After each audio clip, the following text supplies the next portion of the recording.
Estar fraco na fé? Será que alguém já passou por um momento onde fraquejamos na fé? Meu Deus, todo mundo já passou por esse momento. Mas agora a pergunta é, como fortalecer a minha vida espiritual, a minha vida de fé? Essa certeza em coisas que eu não vejo. Meu relacionamento com Deus é um relacionamento espiritual e preciso de fé para acreditar nesse Deus todo-poderoso, entender, crer e ao mesmo tempo adorá-lo, exaltá-lo e viver a cada dia essa vida intensamente com Ele. Uma vida de fé precisa ser fortalecida e senão nós vamos fraquejar. Quero que você me acompanhe nesse estudo porque Deus quer falar ao seu coração. Lembrando que o PDF desse estudo estará no canal do Telegram. Se você não sabe, vá na descrição do vídeo. E se você quiser estudar com a gente, se formar em teologia, estar aprendendo matérias preciosas, tem o link da descrição das matérias para que você possa estar juntamente conosco, tá bom? Deus te abençoe grandemente. Vamos lá! Como vencer essa fraqueza de fé? Primeiro ponto que temos que falar é aonde você busca esse fortalecimento de fé. Quem nutre sua fé? Aonde você pega a substância para fortalecer a sua fé? Porque não temos, escute bem, nós não temos outra fonte de fé a não ser a palavra de Deus. Só a palavra é fonte de fé, tá bom? Muita gente está entusiasmada, muita gente está alegre, muita gente se emociona, muita gente se alimenta de coisas oriundas de movimentos dentro da igreja, entre shows, reuniões, camaradagem, tudo isso é muito bom. Não estou dizendo que isso é ruim, mas tudo isso é muito bom, mas é supérfluo perante a estrutura que a palavra dá. E essa estrutura espiritual ao ponto de você estar firme na fé em Cristo Jesus. Todo mundo terá momentos de fraqueza, todo mundo terá seu momento de debilidade. Porém, quem perseverará até o fim, quem continuará nessa graça, nessa virtude do que é o Evangelho Santo, é quem de fato se nutre da santa palavra do Senhor. Romanos 10:17 diz... Romanos 10:17 diz que a fé vem por ouvir e ouvir a palavra de Cristo, a palavra de Deus. E essa fé com certeza é nutrida da santa doutrina. A doutrina é quem fortalece essa fé, essa convicção em coisas que eu não vejo, nessa certeza de coisas que eu estou esperando e esse relacionamento santo e glorioso com meu Deus. Tá bom? Então, preciso ter palavra. Eu poderia citar vários assuntos em relação a como hoje em dia há uma igreja que está entretida, muito entretida, como falei, em holofotes, com fumaça, com shows, com eventos e retiros e tanta coisa que nós fazemos. E muita gente começa a se alicerçar nessa fé, ali nesses movimentos, e às vezes falta, como nesse próprio tempo, nesse tempo de talvez de limitações que está acontecendo no mundo inteiro. Hoje não há mais shows, não há mais movimentos, não há mais aglomerações de pessoas, e é onde a pessoa de fato vai se firmar. E as pessoas estão tristes, mochivas, outros desapareceram, por quê? Porque só andavam atrás de movimentos, mas quem de fato é de Cristo perseverará na estrutura da sã doutrina. Primeira coisa que a palavra precisa nos dar para, de fato, sermos fortalecidos nessa fé. Primeira coisa é conhecimento. Eu preciso ter estrutura no conhecimento. A palavra me dando essa estrutura de conhecimento, essa transmissão de conhecimento. Isso é o principal para que minha mente, meu intelecto, minha alma, meu espírito e até esse mundo espiritual se mova dentro de mim e essa ação sobrenatural de fato comece a me fortalecer. Logicamente só poderá ser através do conhecimento. Conhecimento, tá bom? Então, primeiro ponto que eu destaco aqui é informação. Informação. Eu tenho que ter informação pela palavra. Tudo isso aqui é palavra. A palavra de Deus. Informação. A informação gera conhecimento. Olha só, muita gente está perecendo por falta de conhecimento. Oséias 4:6, vou colocar aqui. Oséias 4:6 6 diz: meu povo está padecendo, está perecendo por falta de conhecimento. Inclusive, a repreensão de Deus, porque os sacerdotes abandonaram o conhecimento e o conhecimento da sua palavra, da lei do Senhor. Então, eu preciso ter conhecimento. E a palavra me dá essa informação. E nessa virtude de poder ver essa ação maravilhosa através de histórias. Quantas histórias nós vamos ter na Bíblia que vão fortalecer a nossa fé? Testemunhos, declarações, narrativas. Vamos precisar conhecer um pouco de geografia. Vamos entender vida, personagens que tiveram uma vida de intimidade com esse Deus Todo-Poderoso. De Gênesis até Apocalipse, você vai ver como narrativas nos darão informações preciosas. E eu preciso ter essas informações, logicamente lendo, esquadrinhando, meditando na palavra do Senhor e recebendo essa informação no âmago, na alma, no meu espírito. Eu entro no processo de conhecimento. É o que me livra de padecer, de começar a sucumbir e naufragar espiritualmente. Então, eu preciso ter conhecimento e preciso investir no conhecimento. E, logicamente, esse conhecimento deve vir pela palavra, ao lê-la, ao meditá-la. Olha o que diz em Colossenses, vou anotar aqui, Colossenses 1:9. Colossenses 1:9 em diante. Vai até o versículo 12, pelo menos, até o versículo 12. Até o versículo 12. Vou ler aqui, me acompanhe em Colossenses, o que diz. No versículo 9. Por essa razão também nós, desde o dia em que ouvimos, não cessamos de orar por vós e de pedir que transbordeis. Olha como Paulo fala, transbordar no pleno conhecimento. Será que estamos transbordando em conhecimento? Essa é a vida vitoriosa de fé, transbordar em pleno conhecimento. Como nos falta conhecer? E esse conhecimento é segundo a sua palavra, segundo sua vontade, em toda sabedoria e entendimento espiritual. Comece a investir em sabedoria e entendimento espiritual. Sabedoria e entendimento espiritual, para que você comece a se fortalecer, para que possamos nos fortalecer na fé, a fim de viver de modo digno do Senhor. Será que estamos vivendo de uma maneira digna, como Deus quer?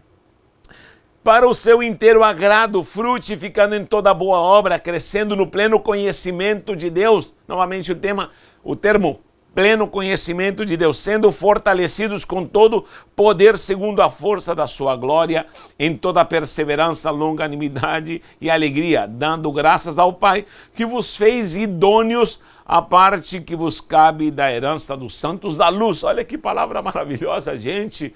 Como nós podemos ignorar isso, como podemos deixar de lado essa informação, esse conhecimento precioso, essa transmissão de substância sobrenatural que a palavra de Deus nos dá. Quer se fortalecer, comece a receber informação santa, comece a receber informação do céu, comece a se nutrir de coisas profundas. Repito, você vai ter história, vai ter biografias, você vai ter doutrina, você vai ter relatos e escritos sagrados que vão te levar a uma vida de fé. Se você não tem essa experiência com os textos sagrados, você está longe, você está perecendo, você está padecendo, você não sabe o que é uma vida de fé genuína, tá bom? Então eu preciso ter isso aqui, conhecimento através da, número 1, informação, vai estar tudo bonitinho ali no PDF. Segundo lugar, em relação a esta fé que é fortalecida pela palavra, não estou falando outra coisa, estou falando da palavra. Segunda coisa, educação. 2, educação. O que é educação? Muita gente confunde educação porque às vezes está numa sala de aula, educação aqui, ó, educação, e pensa que está sendo educado numa sala de aula. Eu sempre digo, professor, quando é professor, ele só professa, por isso chama-se professor. Professor professa, professor não educa. Professor não educa. Quando um pai reclama com o professor e diz, olha, meu filho está mal educado, o senhor precisa ser mais, talvez, aplicado aí para poder trabalhar com meu filho. Pai, ó, escute bem, professor não educa, quem educa é você dentro de casa. Quem vai inserir numa criança esse processo educativo de moral, de ética, de bons costumes, é o próprio pai e a própria mãe, é dentro de casa. O professor só dá informação, só está passando informação. Então, o professor está professando, já diz. Agora, a educação é muito mais profunda, porque não é somente passar informação, mas é aperfeiçoar você, estruturar você nessa capacidade intelectual, moral, ética, espiritual, numa vida de fé em Cristo Jesus. A educação em Cristo, segundo a palavra, é uma educação espiritual que vai te edificando e vai te fortalecendo nessa tua fé. Porque tem tanta gente que está frouxa, está desanimada, largou tudo, porque de fato nunca foi educada espiritualmente, nunca foi fortalecida, nunca foi aperfeiçoada, nunca foi capacitada na autoridade do Senhor. Isso é com pastoreio. O pastor precisa ter esse pasto, por isso ele chama-se pastor, porque ele leva ao pasto, pastor. Então, o pastoreio é levar as ovelhas a pastos verdejantes para se alimentar, para ser nutrida.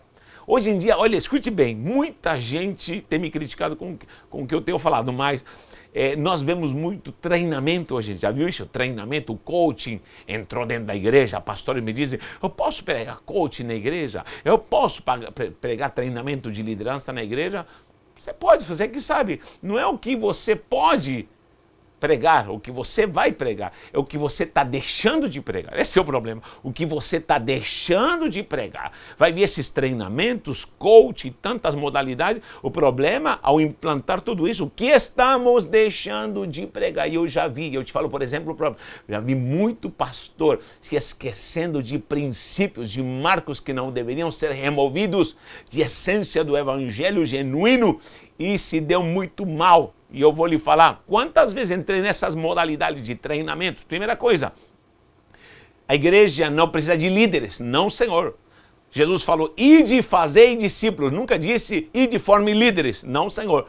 Ide fazei discípulos. Todo mundo quer ser cacique, todo mundo quer ser líder e está faltando ovelha. Está faltando ovelha, está faltando gente que queira servir. Os discípulos já disputavam por querer ser servido e Jesus falou, o Filho do Homem não veio para ser servido, mas veio para servir. Outra coisa, a igreja não precisa ser treinada. Treinamento disso, treinamento daquilo, treinamento do outro, treinamento de como fazer, coaching para isso. Isso é baboseira, é coisa que não leva a igreja a não ser a uma fé artificial, uma fé fraca, fajuta, uma fé que não presta, a não ser para viver nessa terra de uma forma banal, sem ter uma experiência real com o Senhor. A igreja não precisa de ser treinada, a igreja precisa ser pastoreada. Pedro diz claramente, pastoreai a grei do Senhor, só pastorear. Sabe por quê? Porque ovelha nunca vai ser treinada, sabia disso? Você vai ver num circo, circo tem leões treinados, treine um leão.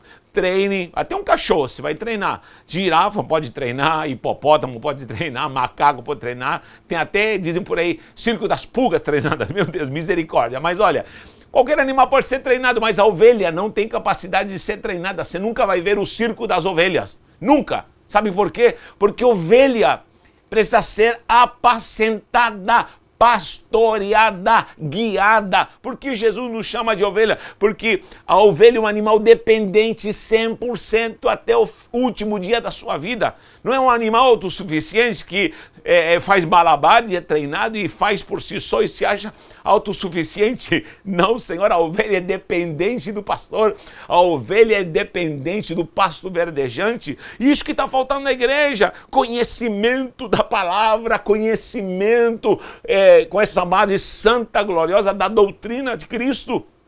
Vou falar de novo, a igreja não precisa de treinamento. Eu dou por um lado, graças a Deus, com tudo que está acontecendo nesse mundo. Porque Jeová está peneirando, Deus está peneirando assim, ó, tirando tudo que não presta. Todas essas modinhas gospel, todos esses shows, todos esses líderes com essa ação mirabolante de treinamento, de liderança, de coach. Tudo isso está sendo varrido dentro da igreja e está ficando a essência de quem é de fato lavado e redimido no sangue do Cordeiro e vive a sã doutrina. Se tu é crente, dá glória a Deus. Se você concorda com isso, dê sua opinião aí, por favor, isso me ajuda muito. Dê sua opinião, quero saber sua opinião e vou lhe responder.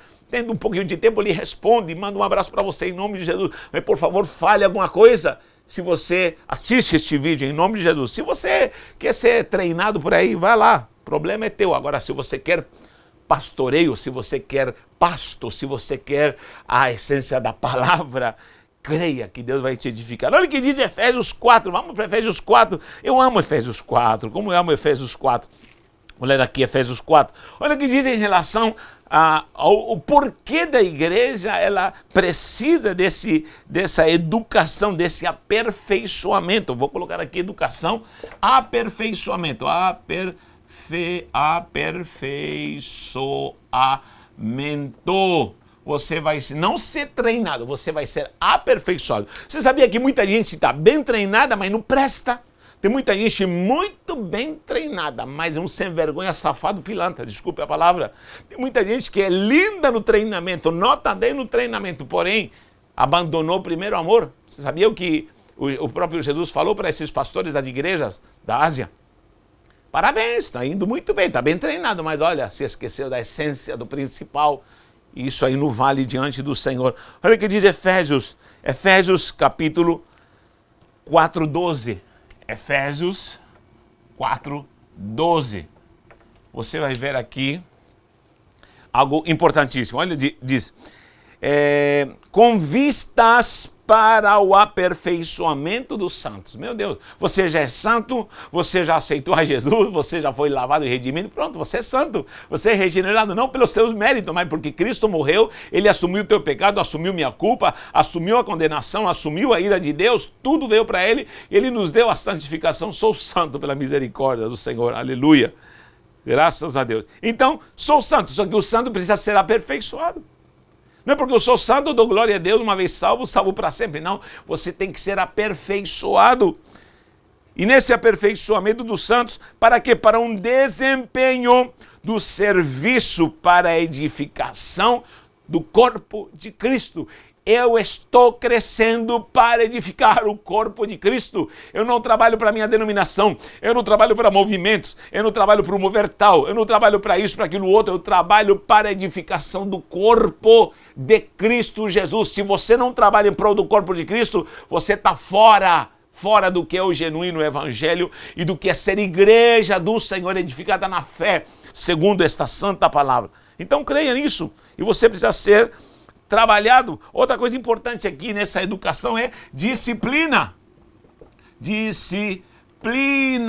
Aí sim, não me venha com treinamento, mas venha-me com disciplina. Porque o treinamento não muda caráter. Disciplina sim, a disciplina começa, a disciplina do Senhor, a disciplina da palavra é o processo de correção. E aí é onde muita gente não quer ser corrigida. Muita gente quer ser treinada para tudo, mas não quer mudar de vida.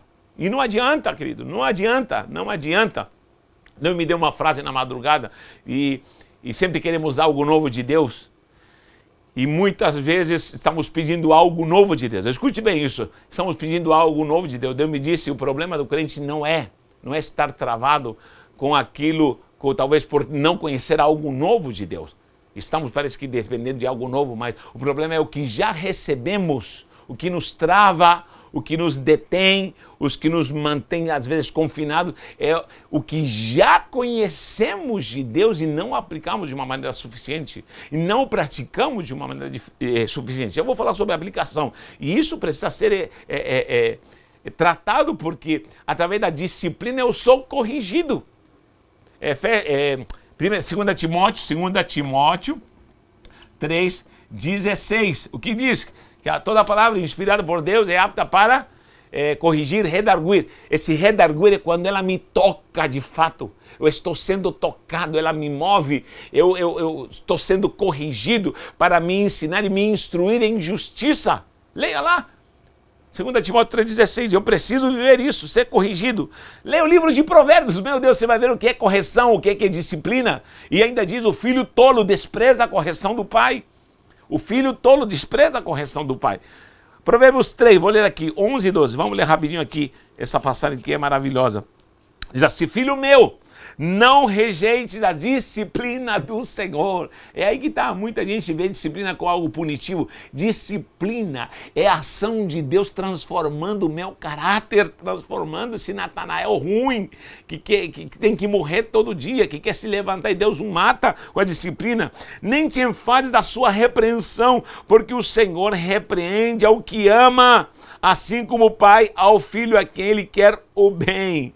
Feliz é o homem que acha sabedoria e acha disciplina. Então, Provérbios 3, leia lá, Provérbios 3, você vai encontrar esses versículos preciosos, 11 em diante, você vai ver como Deus está querendo tratar a sua igreja para que tenha uma fé genuína. Agora, se você quer estar alegre, oba-oba, dando glória, vão vir tempos difíceis, já estão chegando esses tempos difíceis. Agora quero ver onde está firmada a sua fé.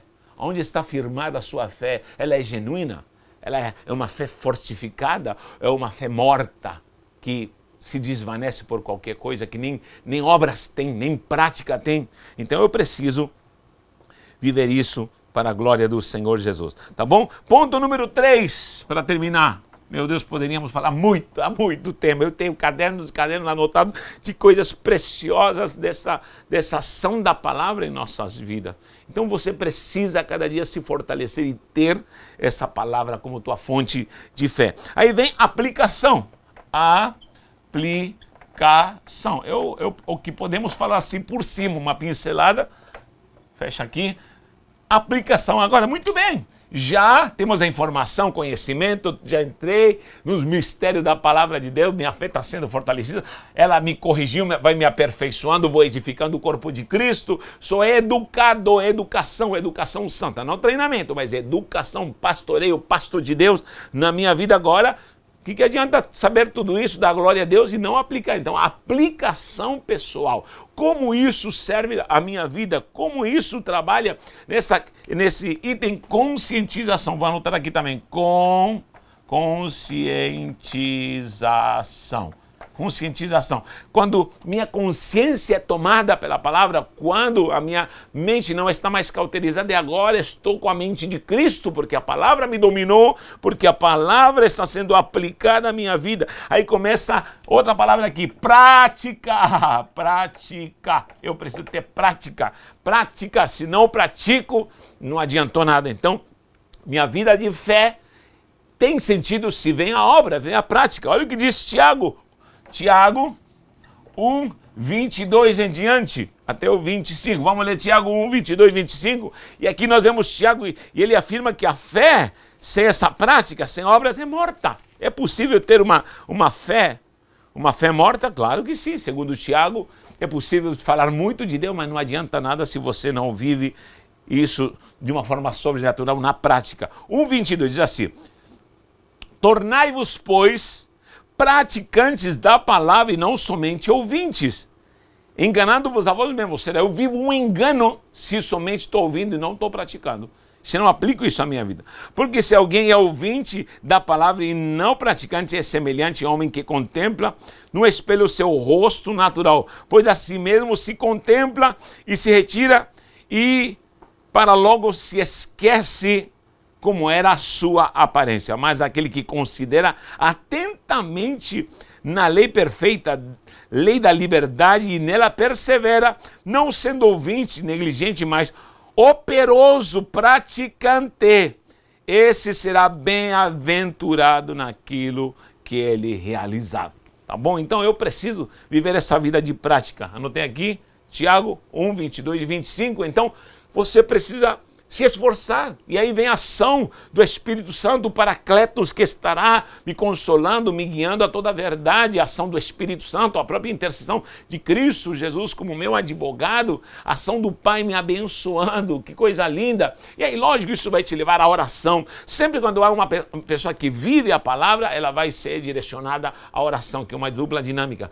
Palavra e oração, a vida de oração, a vida de santificação, a vida de comunhão com os irmãos, isso vai fortalecendo, tudo isso vai fortalecendo a fé, a vida fazendo a obra do Senhor e me entregando para que o corpo de Cristo seja edificado. Então, essa prática, eu preciso tê-la em Cristo Jesus. E essa conscientização. Sempre Deus está falando com o seu povo, aplicai o vosso coração aos vossos caminhos. Essa conscientização para começar a olhar aonde eu estou errando e aonde eu preciso trabalhar para que eu comece a agir segundo a vontade do Senhor. Ageu 1:5. Ageu, vou anotar aqui, Ageu 1:5, a parte B, diz claramente, aplicai o vosso coração aos vossos caminhos. Aplicai o vosso coração aos vossos caminhos. Veja bem, se conscientize como você está andando, como você está praticando, como é o teu caminhar. Isso é importantíssimo. Em Lamentações 3:40, aqui ó, Lamentações 3:40. Lá no PDF esses versículos vão estar tudo bonitinho anotado. Diz, esquadrinhemos os nossos caminhos. Esquadrinhar, quando a pessoa começa a redarguir e pensar, aonde eu estou falhando, meu Deus? Olha essa palavra, eu já fui tocado pela palavra, ela começa a trabalhar dentro de você. Maravilha! E aí começo a processar e começo a tomar atitudes.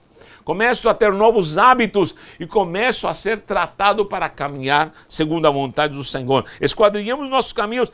Experimentemos-los, coloque ali, coloque na experiência, vamos ver se isso está certo ou está errado e voltemos-nos para o Senhor. Aí você se volta para esse Deus lindo que te abraça, esse Deus lindo, amoroso que está perto de você. Creia que Deus vai te enriquecer pelo poder da palavra e se alimente desta palavra gloriosa, porque Deus quer que você tenha uma vida de fé. Repreenda a fraqueza, repreenda ilusões, repreenda modismos, repreenda tudo aquilo que está te envolvendo como igreja do Senhor e essas ações humanas, mas que se fortaleça o que é o conhecer a palavra de Deus e você de fato será fortalecido na sua fé. Deus te abençoe, um abraço, um beijo no coração.